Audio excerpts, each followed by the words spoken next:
Muy por encima de nosotros se extiende un destellante panorama, inmenso y misterioso, cuyos secretos la humanidad lleva intentando descubrir a toda costa a lo largo de su historia. ¿Por qué se mueve el firmamento? ¿Cuál es nuestro sitio entre los planetas y las estrellas?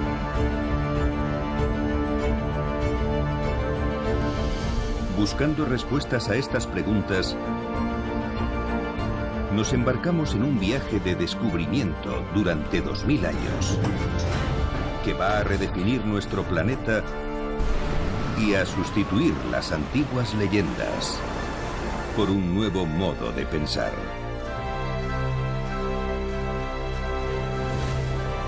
Inventamos aparatos asombrosos para levantar mapas del cielo. Y unos pocos lo arriesgaron todo para descubrir nuestro verdadero lugar en el universo.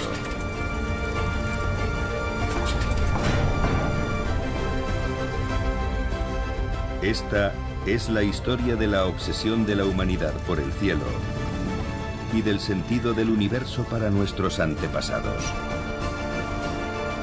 La historia de cómo pasamos de un mundo regido por seres sobrenaturales al cosmos descubierto por la astronomía científica. De cómo vemos otros mundos y buscamos el lugar que nos corresponde entre ellos. Esta es la historia de nuestros cielos ancestrales. Cielos ancestrales.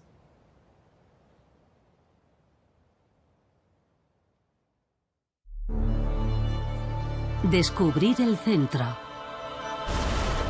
Desde el principio de los tiempos, hemos inventado historias para explicar el origen del universo y cómo funciona. Hemos aprendido a observar los cielos y a marcar el paso del tiempo. Cuando el Sol vuelve a elevarse sobre ese punto, sabes que has esperado un año. En definitiva, a mirar hacia el futuro. Pero cuando culturas diferentes comenzaron a poner sus ideas y observaciones en común, empezamos a desentrañar la verdad de nuestras suposiciones sobre la naturaleza del cosmos.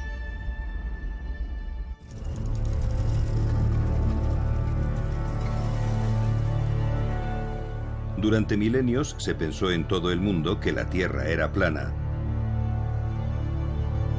y estaba confinada en un universo de forma y tamaño limitados. Es lógico que muchos de nuestros antepasados pensaran que la Tierra era plana, y es por sus enormes dimensiones. Es una cuestión de perspectiva.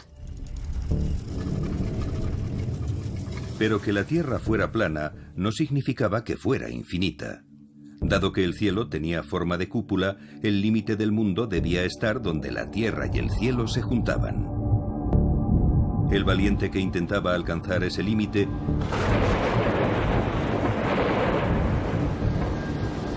se adentraba en lo desconocido.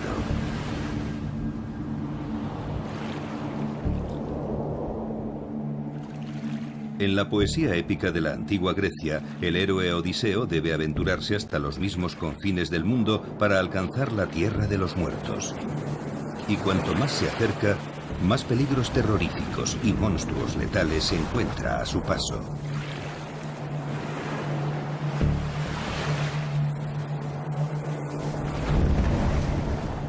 Nos adentramos en el estrecho con gran temor.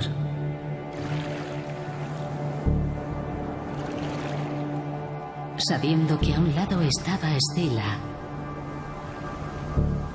y al otro el remolino Caríddes.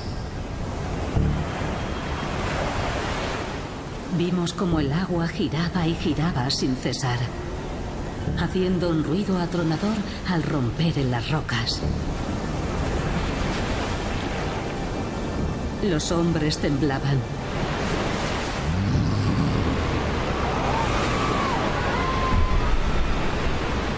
Entonces Escila se abalanzó sobre nosotros y atrapó a mis 6 mejores hombres.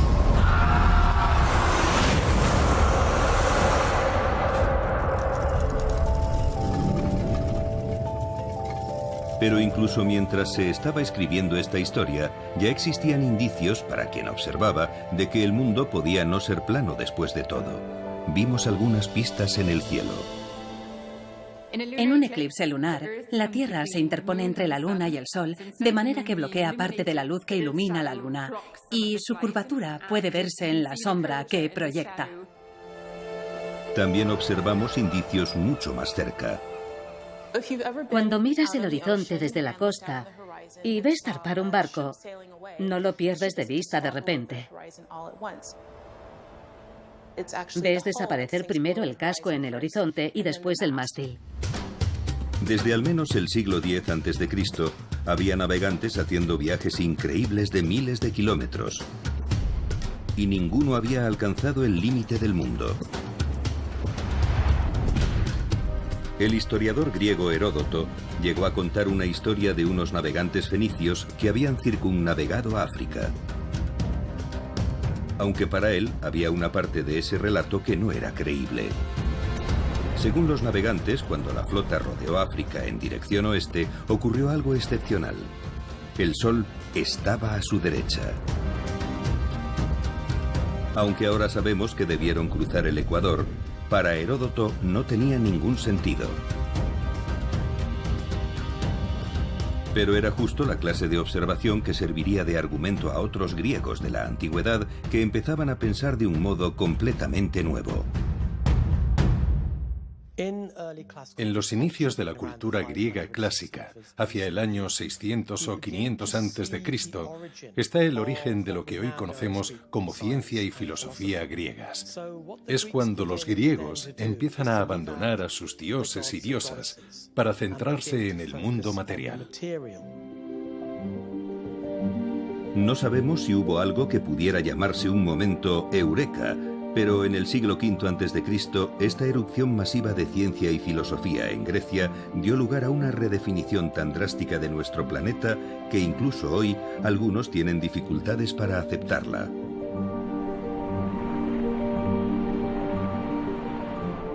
Nuestra Tierra plana se independizó de los cielos que la contenían para transformarse en una esfera geométrica perfecta.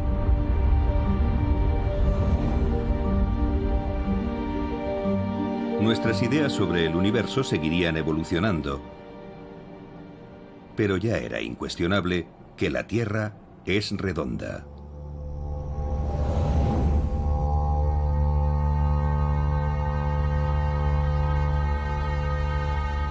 El cosmos seguía siendo complejo y misterioso. En cambio, la Tierra, el ingenio humano nos permitió pasar de cuestionarnos su forma a preguntarnos por sus dimensiones. La pregunta ya no era si la Tierra es redonda, sino cómo es de grande. Un matemático de Alejandría, en Egipto, se propuso averiguarlo. Se llamaba Eratóstenes. Eratóstenes fue director de la Biblioteca de Alejandría y muy conocido por haber calculado la circunferencia de la Tierra. La Biblioteca de Alejandría tenía la loable ambición de reunir todo el conocimiento del mundo bajo un mismo techo. Cuando Eratóstenes llegó a Alejandría hacia el 240 a.C., los recursos que había a su disposición eran únicos en la historia de la humanidad. Pero la solución al problema planteado en realidad era bastante simple. ¿Cómo calculas el diámetro de nuestro planeta cuando solo tienes los instrumentos al uso y la Tierra alrededor?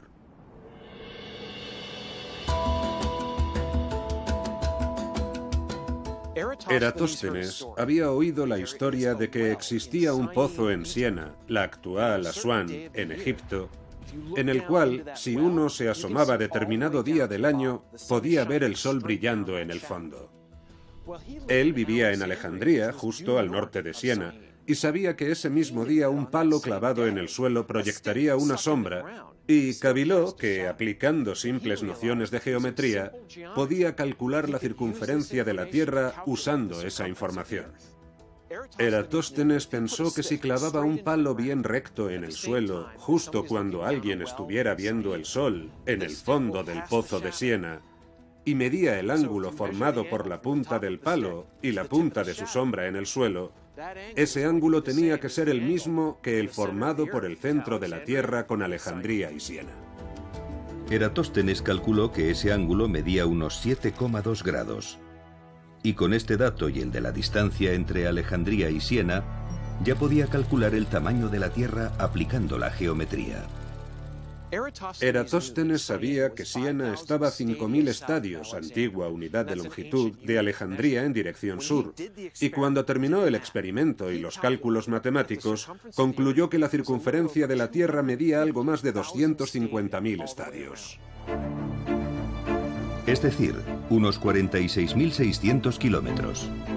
El dato calculado por Eratóstenes solo superaba en un 16% el de la circunferencia real de la Tierra, que es de unos 40.000 kilómetros. Por tanto, sus increíbles cálculos constituyen una de las mayores proezas de la ciencia antigua.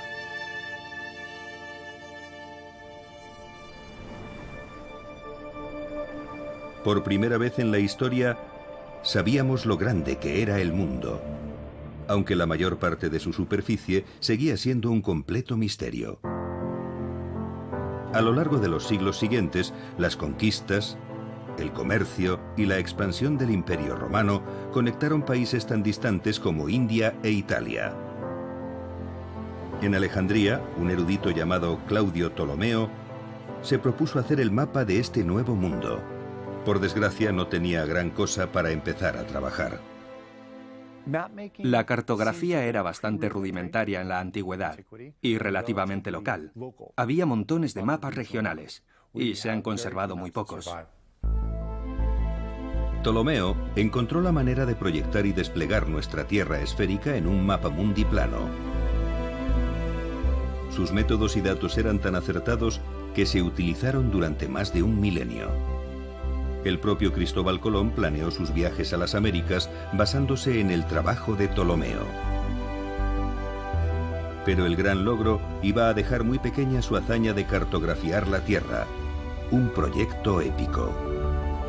Cartografiar un firmamento inmenso y en constante movimiento usando el cálculo y la geometría. Y el punto de partida de ese nuevo mapa sería una de las nociones fundamentales de la astronomía antigua.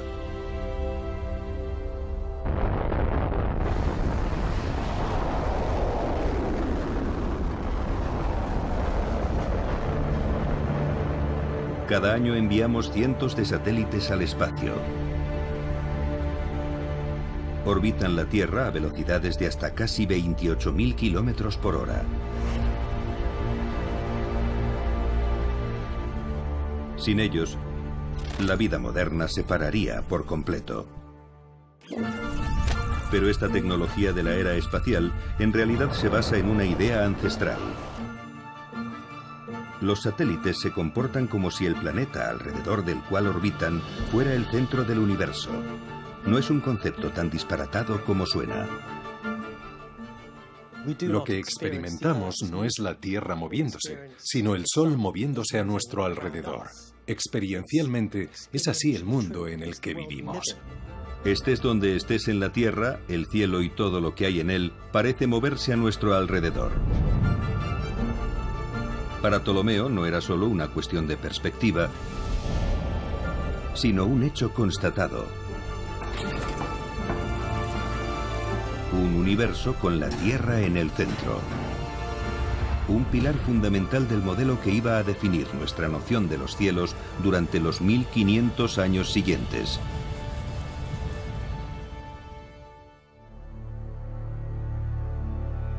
Ptolomeo combinó las ideas de astrónomos anteriores con sus propias observaciones para construir su modelo del cosmos. Y se basaba en la ciencia, no en fuerzas sobrenaturales que lo hacían funcionar.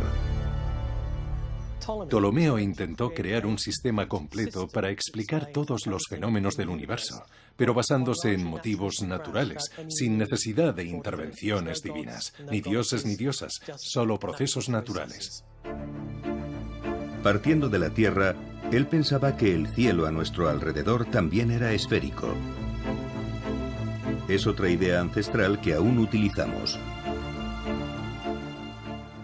Me encuentro en uno de mis sitios preferidos del planeta, un planetario. Y esto es un modelo del movimiento del cielo. Sabemos que el cielo es infinitamente profundo, pero aparenta ser una esfera que nos rodea, y nosotros estamos en su interior mirando hacia afuera, en la superficie de otra. Y eso es lo que representa la cúpula. La cúpula es la esfera celeste. La esfera celeste no era solo una bella metáfora. Tenía que haber algo que contuviera las estrellas.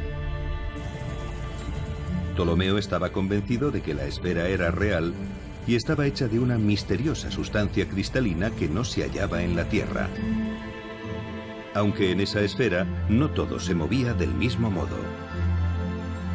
Si uno se asoma cada noche a la misma hora, las estrellas parecen fijas y los planetas parecen moverse. Y eso es porque las estrellas están tan lejos que parecen puntos fijos de luz. Los planetas, en cambio, están mucho más cerca y podemos ver su movimiento y cómo cambia la perspectiva cada noche. El modelo de Ptolomeo no funcionaba con una sola esfera. Cada cuerpo celeste debía de tener una esfera propia.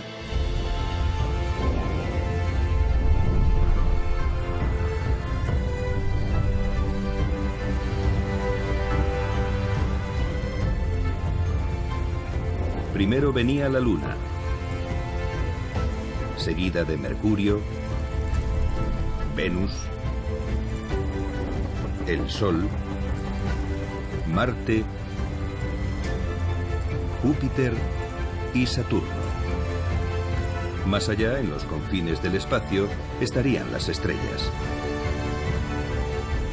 Ptolomeo combinó siglos de astronomía con matemáticas para demostrar que el movimiento en el firmamento era perfecto, situando el Sol, la Luna y los planetas en órbitas circulares alrededor de la Tierra y asignando un lugar a cada objeto que podíamos ver.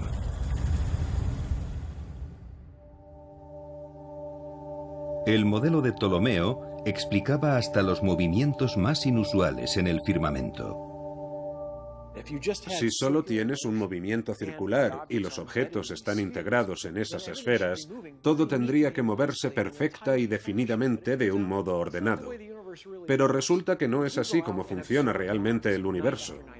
Si se observa Marte una noche tras otra y se mide su movimiento en relación con las estrellas, de vez en cuando hace una cosa muy peculiar: se frena y para, retrocede, traza un bucle y retoma su marcha hacia adelante. La astronomía moderna lo llama movimiento retrógrado. Para poder explicar estos extraños movimientos, Ptolomeo incorporó un elemento más a su modelo: el epiciclo. Un epiciclo es literalmente un círculo encima de otro círculo. Si tenemos un objeto, por ejemplo Marte, orbitando alrededor de la Tierra en un círculo perfecto, vemos que también está formando un círculo más pequeño sobre ese círculo mayor, y eso permite corregir algunos de los movimientos que vemos en el cielo que no encajarían si solo se moviera en un círculo alrededor de la Tierra. Los epiciclos permitían a Ptolomeo explicar el movimiento retrógrado, y junto con ellos introdujo otros dos apaños. El primero fue argumentar que aunque todo se movía alrededor de la Tierra, esta no era el centro matemático exacto del universo. Y el segundo fue añadir un punto imaginario en el espacio próximo a la Tierra, desde el cual era posible ver todo moviéndose en círculos perfectos. A este punto lo llamó ecuante. La combinación de ambos hizo que su teoría funcionara en la práctica. A nuestros ojos modernos, el modelo de Ptolomeo resulta tremendamente complicado. Si analizamos el modelo desde la perspectiva actual, con la Tierra en el centro del universo, todo envuelto en esferas cristalinas y unos epiciclos sobre otros, es fácil pensar que es absurdo. Pero el caso es que funcionaba y se demuestra que sumando suficientes epiciclos se predecían los movimientos de todos los objetos del cielo con bastante exactitud, sobre todo si solo se estaba midiendo a ojo. El modelo de Ptolomeo funcionaba tan bien que los astrónomos se aferraron a él durante 1500 años. Pero su cosmos no se quedó en el papel. Se construyeron modelos físicos basados en sus ideas para enseñar astronomía y estudiar el firmamento. En el Museo de Ciencias de Londres, el físico Harry Cliff nos muestra un ejemplo. Esto es una esfera armilar. Básicamente es una representación física del universo según el modelo de Ptolomeo. En medio de la esfera armilar tenemos esta pequeña esfera de bronce que representa la Tierra, y el anillo más próximo a ella es el de la Luna. Más allá tenemos el Sol, y después una banda de estrellas fijas. Por tanto, aquí solo están representados la Tierra, la Luna, el Sol y las estrellas. Esta esfera armilar tiene 500 años de antigüedad, pero la historia de estos objetos se remonta mucho más atrás. Hay evidencia de esferas armilares ya en la antigua Grecia y la antigua China, es decir, hace unos 2000 años. Por tanto, es un instrumento muy antiguo y lleva usándose mucho tiempo. La esfera armilar se utilizaba con dos fines. Uno era enseñar los principios de la astronomía, pero había otras más grandes que se utilizaban, por ejemplo, para hacer cálculos astronómicos, como cuánto duraban los días o las horas de salida y puesta del sol. El modelo científico de Ptolomeo reemplazó los dioses que antaño controlaban los cielos por matemáticas puras y duras. Sin embargo, como casi todo el mundo en el Imperio Romano, Ptolomeo creía en la astrología. La idea de que los movimientos de los planetas y las estrellas tenían efectos reales en nuestras vidas en la Tierra. Si personas, estrellas y planetas existen como un sistema único, al observar el movimiento matemático de las estrellas y los planetas, se puede ver el movimiento de la vida humana. Y siguiendo esa lógica, al proyectar los movimientos astronómicos en el futuro, se puede predecir lo que va a suceder a las personas. Lo que hoy vemos como superstición, Ptolomeo lo consideraba ciencia. Llegó a dedicar un libro entero a la teoría y práctica de la astrología. Afirma que la única razón de que necesitemos calcular las posiciones de estrellas y planetas es conocer sus efectos sobre nuestras vidas. La astrología práctica requería la capacidad de predecir los movimientos de estrellas y planetas. Pero para hacer tales predicciones, los astrólogos necesitaban datos fiables. Y el trabajo de Ptolomeo les proporcionó una nueva regla de oro. Una de sus grandes innovaciones fue exponer con detalle su modelo, ponerlo en términos matemáticos. Su libro de astronomía contenía unas tablas muy prácticas con las que se podía predecir los movimientos de los planetas, lo cual era muy útil si uno era astrónomo o astrólogo en la Europa medieval, por ejemplo, cuyos reyes tomaban decisiones sobre política o ir a la guerra, basándose en las posiciones de las estrellas y los planetas. Durante los 1500 años siguientes, decisiones de vida o muerte, el propio destino de reinos y dinastías, estaban en manos de astrólogos que se basaban en el modelo de Ptolomeo.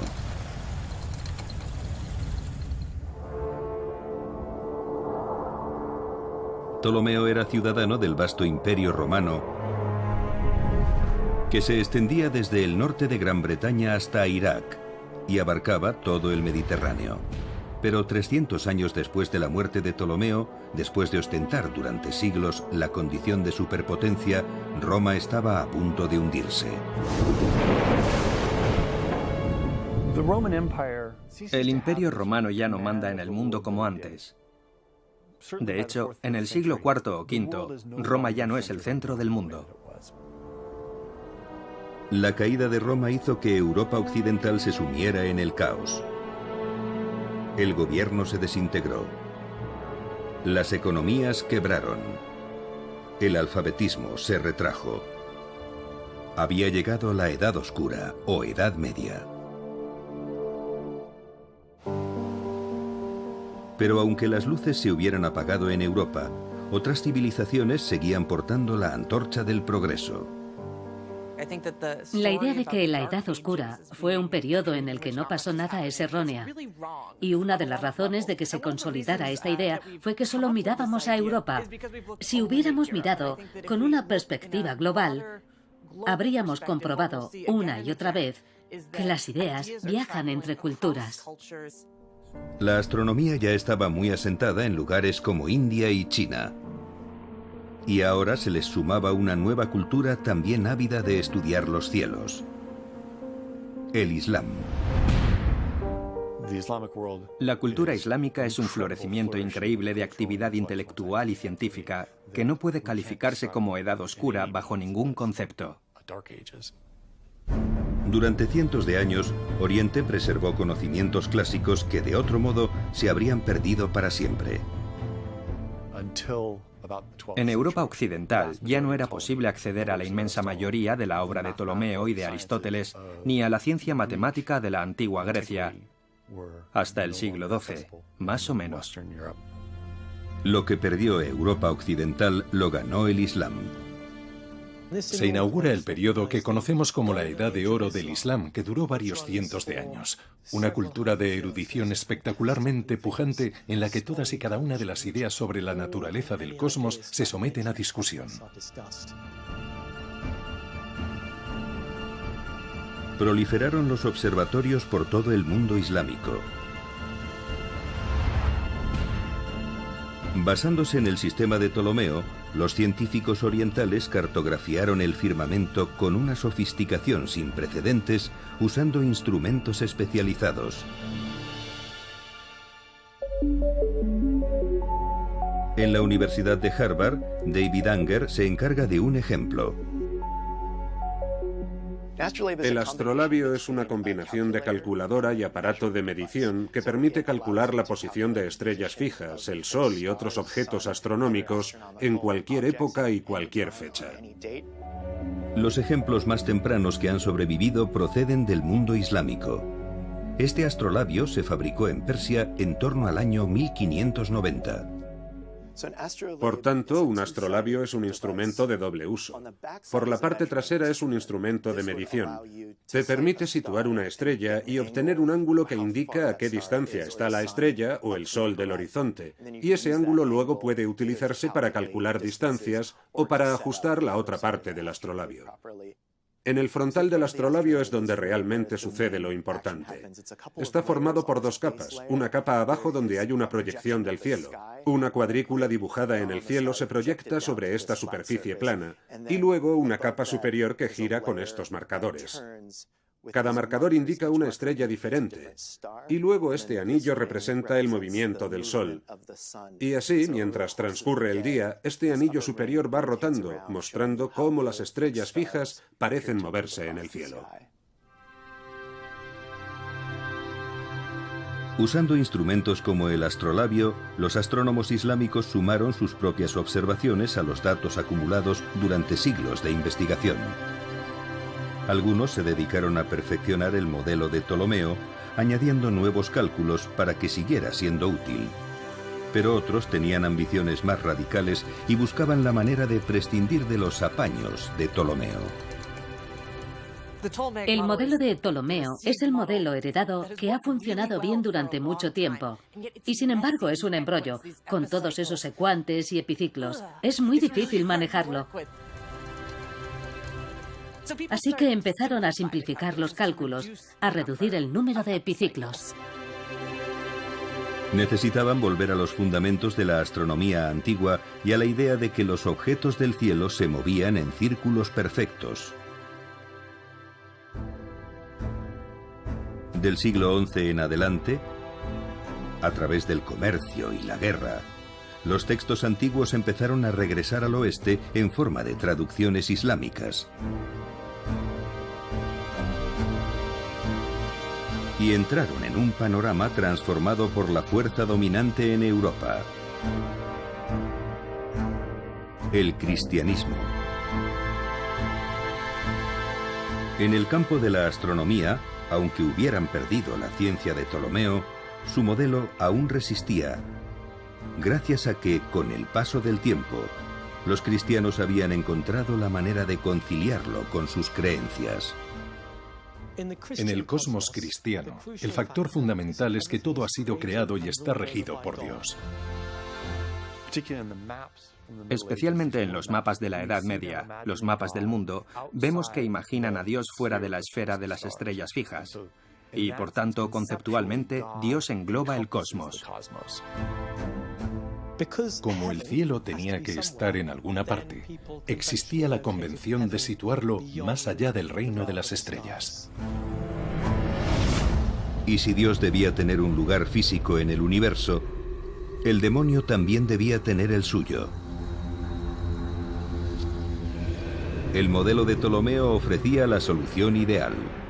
El infierno estaría situado en el centro de la Tierra. Para explicar el lugar de Satanás en el cosmos, la Iglesia se remitió a las Escrituras. Hubo una guerra en el cielo. Miguel y sus ángeles se enfrentaron al dragón. Y el dragón luchó, y sus ángeles con él, pero no lograron vencer. Y no había ya lugar para ellos en el cielo. Y fue arrojado el gran dragón.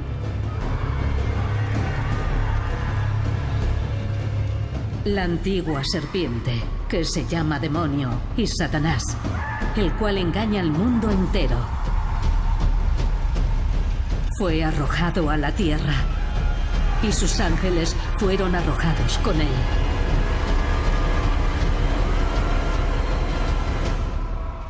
Una vez que Dios y el demonio tuvieron asignados sus respectivos sitios,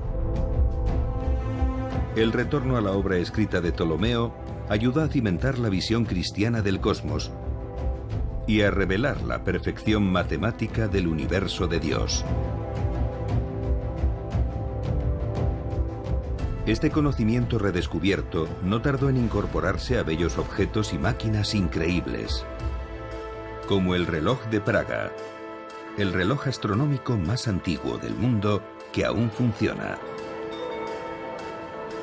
Haga el tiempo que haga, siempre hay una multitud congregada para ver sus representaciones horarias.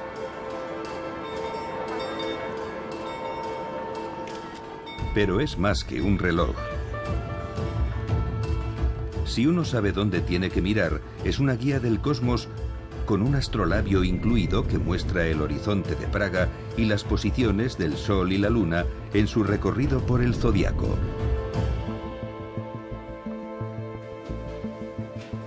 Günther Estmann lleva 30 años dedicado al estudio de los relojes astronómicos. Hoy visita los entresijos del reloj astronómico más antiguo. Nunca lo había visto. El reloj astronómico de Praga se construyó hacia el 1410. Las partes originales que se conservan son muy pocas. La más antigua es el borde de piedra del astrolabio en el exterior. Desde sus orígenes, el interés por el reloj iba más allá de la astronomía. La importancia del reloj astronómico no estaba en sus complejas indicaciones o en su intrincada construcción.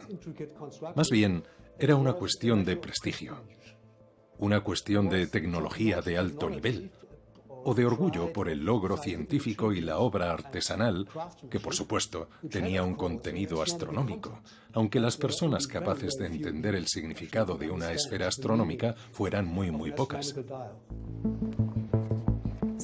Una obra como el reloj de Praga era una demostración de la valía del gobernante de ese lugar.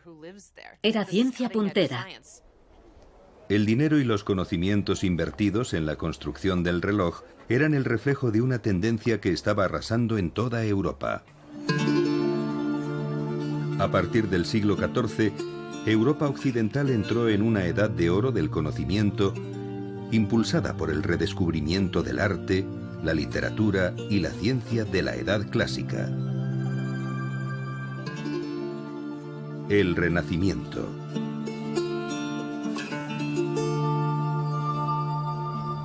Pero junto al respeto por el pasado, el Renacimiento promovía un nuevo pensamiento radical en el cual podían surgir ideas revolucionarias en los lugares más improbables, como la mesa de un cargo eclesiástico llamado Nicolás Copérnico. Copérnico viaja a Italia, en parte porque es el corazón de la Europa renacentista y también porque quiere aprender lo más avanzado de sus planteamientos en ciencia. Copérnico se educó en el modelo del cosmos de Ptolomeo, pero también conocía la obra de astrónomos islámicos. Y con sus estudios se convenció de que había una manera más simple de explicar el firmamento. Él replica exactamente el trabajo de matemáticos islámicos y ataca la monstruosidad del sistema de Ptolomeo. Copérnico llevó todo lo que había aprendido en Italia a su patria, Polonia, donde construyó su propio observatorio. A medida que avanzaba en su trabajo, cada vez estaba más convencido de que el cosmos de Ptolomeo no solo era excesivamente complicado, sino que tenía defectos fundamentales. Así que en lugar de reparar un modelo que se tambaleaba, lo sustituyó del todo por una nueva y revolucionaria teoría. Tiene vistas espectaculares de las estrellas desde donde está situado y mide con precisión las posiciones en el cielo, las registra y realiza los cálculos que le sirven para justificar su modelo del cosmos. En 1543, pocos meses antes de su muerte, Copérnico recurrió a la prensa. Su nuevo y radical planteamiento desafiaba a los lectores a cuestionar el pensamiento oficial durante siglos.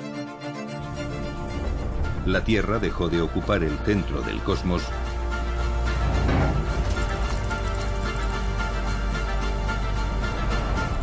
para unirse finalmente al resto de los planetas, trazando una órbita alrededor del destellante núcleo del modelo de Copérnico: el Sol.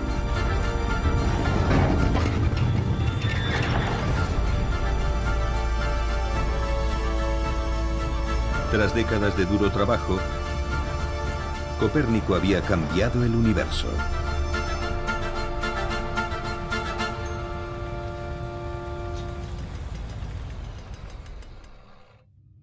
Aunque nadie parecía darse cuenta.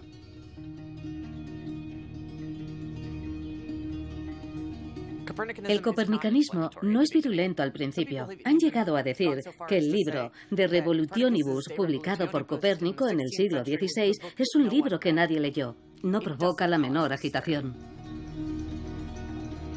El nuevo modelo de Copérnico no cambiaba lo que veíamos en el cielo. Era lo más lejos que podía alcanzar nuestro entendimiento a través de complejas matemáticas y observaciones a simple vista. Para salir de ese estancamiento, hizo falta un invento revolucionario que cambiaría la astronomía para siempre. El telescopio. El telescopio, en el momento en el que la investigación científica avanza, ya no tiene que ver solamente con el observador, sino también con el instrumento. Y esto supone un cambio monumental. Es el primer instrumento científico que sirve de extensión de los sentidos humanos. Los telescopios han transformado nuestro conocimiento del universo, revelando los distantes secretos del espacio a todo el que se moleste en mirar. Pero el invento que reescribió nuestra comprensión de los cielos había nacido con unas aspiraciones mucho más modestas.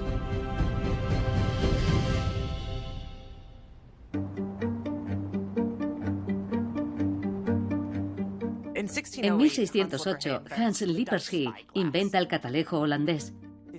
Sirve para ver cosas de cerca y lo presenta para su venta, patentado en los Países Bajos.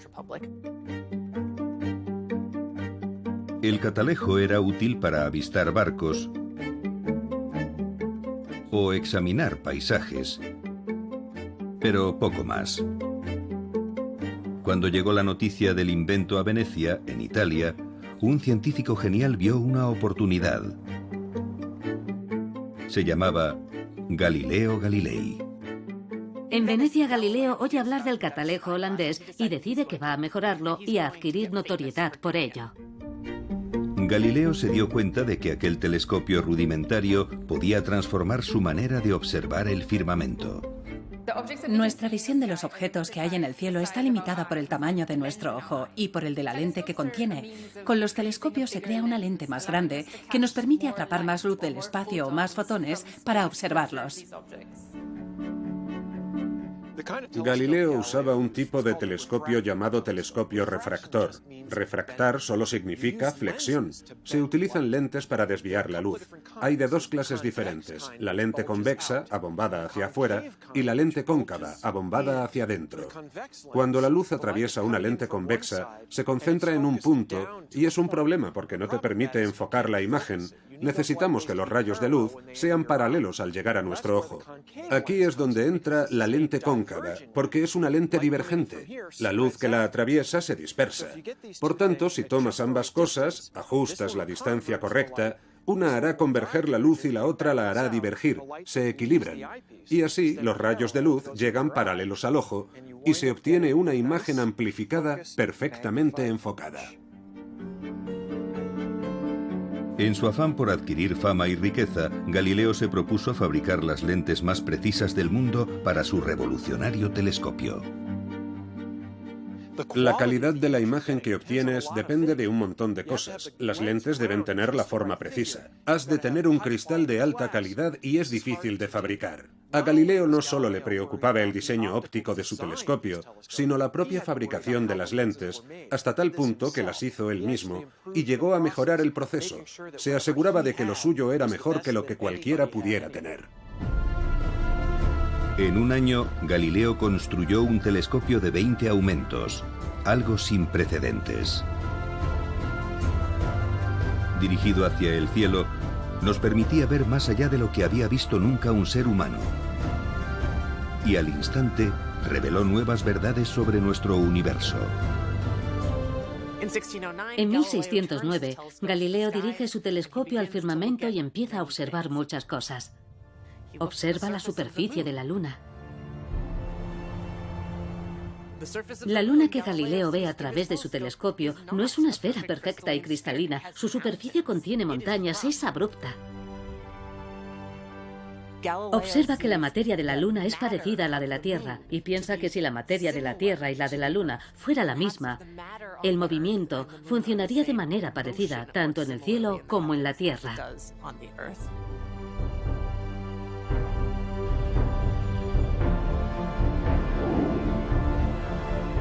A través de su telescopio, Galileo también descubrió objetos completamente nuevos en el firmamento. Galileo observó por primera vez con su telescopio que Júpiter tenía lunas orbitando a su alrededor, algo que no era posible ver a simple vista. Aquello significó un gran avance para la astronomía, porque se había descubierto que la Tierra no era el único objeto con lunas orbitando a su alrededor. Una de las mayores pruebas de Galileo, la que él considera la prueba definitiva del cosmos copernicano, la encuentra al girar su telescopio para mirar a Venus. Ve que Venus pasa por varias fases, como la Luna. Venus no es sólida todo el tiempo, sino que crece y decrece, y para él esto demuestra que Venus está dentro de la órbita de la Tierra y también orbita alrededor del Sol. No era solo que la Tierra se moviera alrededor del Sol, sino que los demás planetas también lo hacían.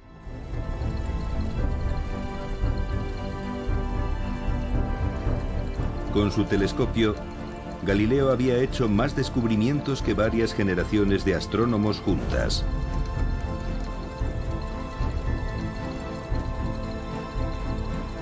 Y ahora estaba seguro de tener la prueba de que el modelo oficial del cosmos para la Iglesia estaba equivocado.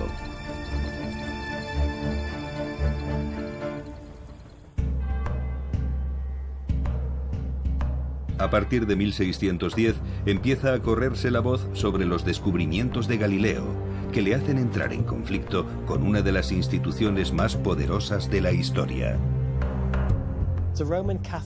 La Iglesia Católica Romana se aferraba con fuerza al modelo de Ptolomeo del universo. y de toda la cosmología extraída de la Biblia cristiana. El problema era que la Biblia no era clara respecto a la estructura de nuestro cosmos. Y la Iglesia se había limitado a interpretar un puñado de enigmáticos versos que sustentaban su modelo geocéntrico. Ciertos pasajes hablan del Sol en posición fija, y eso significa que el Sol normalmente está en movimiento, excepto cuando Dios interviene para pararlo. En lo que se refiere a la Iglesia, esto venía a reforzar su postura de que todo, incluido el Sol, se movía alrededor de la Tierra. Cuestionando este modelo, Galileo también ponía en entredicho la autoridad de la Iglesia y la importancia de la creación de Dios en el cosmos.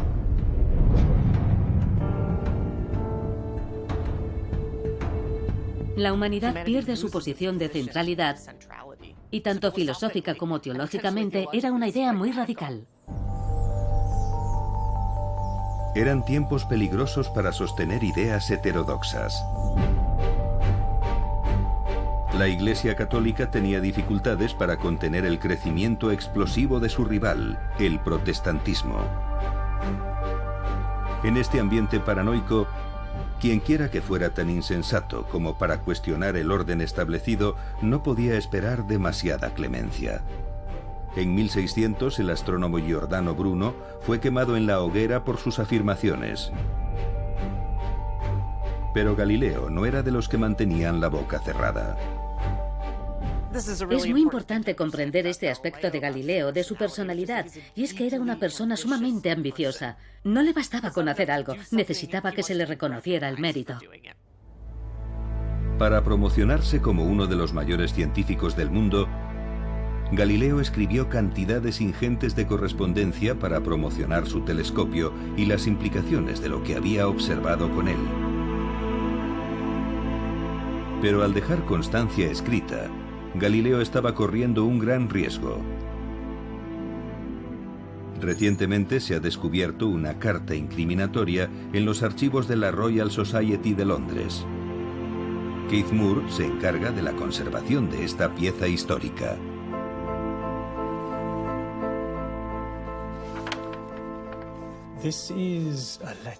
Esta carta fue enviada por Galileo. Es cuando empieza a hablar de sus ideas y de cómo se utilizan las escrituras para justificar argumentos en cosmología. No es específicamente el punto de vista científico, sino la idea de que la Biblia y la interpretación que hacía de ella la Iglesia Católica podía ser errónea. Era para someter a debate ideas científicas, pero en esta carta, Galileo estaba cuestionando la lectura de la Biblia según la Iglesia. En concreto, dice cosas como que no se puede ir a la Biblia y escoger breves pasajes para hablar de ciencia. La ciencia tenía entidad propia. Una copia de la carta llegó a manos de la Inquisición romana. Un tribunal establecido para acabar de raíz con ideas peligrosas y amenazas a la Iglesia por todos los medios necesarios. Ahora Galileo estaba en el punto de mira. Él aseguró que sus detractores habían falsificado sus pruebas y envió a la Inquisición una versión moderada. Nunca se supo si Galileo mentía. Hasta hoy. La importancia de esta carta es que atribuye a Galileo la responsabilidad de los argumentos que estuvieron circulando de 1613 a 1615. Las tachaduras y correcciones revelan que Galileo la reescribió de forma apresurada. Es un documento importante, porque parece la prueba irrefutable, la constatación, si se quiere, de que en efecto Galileo modificó la carta para hacerla más aceptable a los ojos de la Iglesia Católica. Por esta vez, Galileo salió con un simple tirón de orejas. Pero la Iglesia había reaccionado a la amenaza que representaban las nuevas ideas científicas. Galileo no podía enseñar la teoría de un cosmos centrado en el Sol. Y todos los escritos de Copérnico fueron prohibidos.